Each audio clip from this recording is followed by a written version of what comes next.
अस्सलामुअलैकुम नाज़रीन, PC world news से मैं हूं रिदा सिंधु। फैसलाबाद डिप्टी कमिश्नर मोहम्मद अली की हिदायत पर assistant commissioner under training Junaira Ahmed ने तहसील जड़ावाला का तफसीली दौरा किया और शहर के मुख्तलिफ इलाकों में पेट्रोल पंप्स पर फ्यूल की दस्तयाबी चेक की।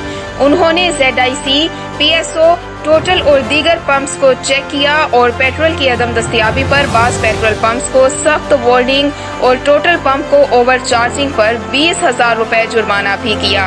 दरियासना उन्होंने मुख्तलिफ मार्केटों और बाजारों में अशिया जरूरिया की दस्तयाबी, मेयार, कीमतों और निर्खनामों को चेक करते हुए ताकीद की कि मुकर्ररा सरकारी कीमतों से जायद की वसूली पर सख्त कानूनी कार्रवाई से गुरेज नहीं किया जाएगा।